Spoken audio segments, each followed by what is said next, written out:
हम एक ऐसी समस्या पर बात करने वाले हैं जो अक्सर किसानों को, खासकर सब्जी उगाने वालों को परेशान करती है। मेरा मतलब है फसलों में पत्ती मुड़ने की समस्या।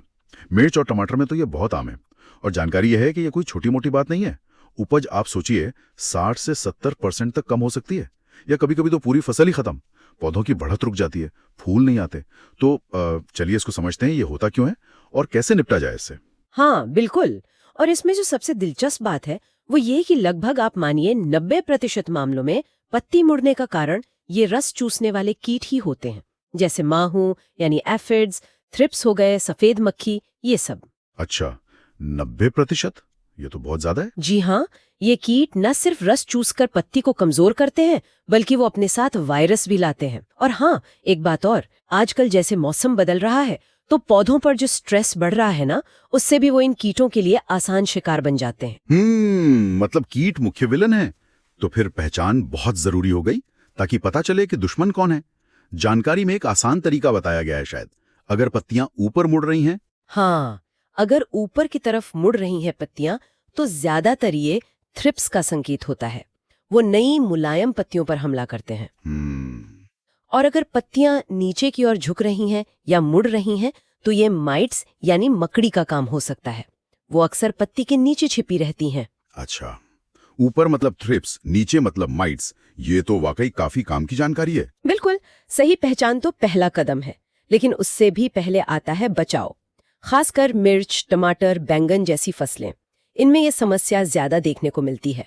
तो इंतजार नहीं करना है कि समस्या आए, रोकथाम कर जोर देना है। रोकथाम कैसे, क्या करें? सबसे पहला और अच्छा उपाय है नीम तेल। अच्छा, गाढ़ा वाला, मतलब 10,000 से 15,000 ppm का। इसका छिड़काव हर 10-15 दिन में करते रहें। ये एक जैविक तरीका है कीटों को दूर रखने का। नीम तेल, ठीक है। और कुछ? जानकारी में उन चिपचिपे कार्ड्स का भी जिक्र था, पीले और नीले रंग के। Sticky traps. हाँ, स्टिकी ट्रैप्स बहुत कारगर हैं ये। पीला और नीला रंग खासतौर पर कुछ उड़ने वाले कीटों को, जैसे सफेद मक्खी और थ्रिप्स को अपनी तरफ खींचता है। वो आकर उस पर बैठते हैं और चिपक जाते हैं। अच्छा, तो उनका जीवन चक्र वहीं टूट जाता है? बिल्कुल, उनकी आबादी नहीं बढ़ पाती। और सबसे अच्छी बात, हमें केमिकल पर निर्भरता कम करनी पड़ती है। हालांकि जानकारी ये भी कहती है कि रोकथाम के लिए अगर जरूरत लगे तो बहुत कम मात्रा में कुछ कीटनाशक इस्तेमाल किए जा सकते हैं, पर वो आखिरी उपाय होना चाहिए। समझ गया। ये तो हुई बचाव की बात। लेकिन मान लीजिए किसी की फसल में ये पत्ती मोड़ रोग लग चुका है। हाँ। अब क्या? जानकारी में एक बात थोड़ी निराशाजनक लगी कि जो पत्तियां बुरी तरह मुड़ गई हैं वो ठीक नहीं होंगी। हाँ, ये सच है। जो पत्तियां बहुत ज्यादा खराब हो चुकी हैं वो वापस पहले जैसी हरी भरी नहीं हो सकती। पर इसका मतलब ये नहीं कि उम्मीद छोड़ दें। अगर हम सही तरीके से काम करें तो बीमारी को फैलने से रोक सकते हैं, बाकी फसल बच सकती है। तो कैसे रोकें, क्या करना होगा? सबसे पहले तो जो डालियां या पत्ते बहुत ज्यादा प्रभावित हैं उन्हें काटकर हटाना होगा। अगर कोई पौधा ही पूरा चपेट में आ गया है तो उसे उखाड़कर खेत से दूर नष्ट करना होगा। ये बहुत जरूरी है ताकि वायरस और कीट आगे ना फैलें। ठीक है, प्रभावित हिस्से हटा दिए। उसके बाद फिर तो कीटनाशक ही डालने पड़ेंगे। हाँ, उसके बाद फिर असरदार कीटनाशकों का इस्तेमाल करना होगा। जानकारी में कुछ अच्छे विकल्प दिए गए हैं और ये भी बताया है कि अगर वही ब्रांड ना मिले तो उसी टेक्निकल वाला, मतलब जिसमें वही केमिकल हो, वो दूसरा प्रोडक्ट भी ले सकते हैं। कौन कौन से हैं वो, कुछ नाम बता सकती हैं? हाँ, पहला है बायर का मोमेंटो एनर्जी। इसमें 2 टेक्निकल है, स्पिरोटेट्रामैट और इमिडाक्लोप्रिड। ये पौधे के अंदर घुसकर काम करता है। इसकी मात्रा है 2 मिलीलीटर प्रति लीटर पानी और इसे फफूंदनाशक के साथ मिला सकते हैं। अच्छा, मोमेंटो एनर्जी। और दूसरा है बायर का ही जंप।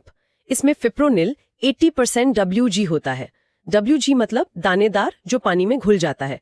इसकी मात्रा कम लगती है, सिर्फ 2 ग्राम प्रति 15 लीटर पानी। ठीक है, जंप।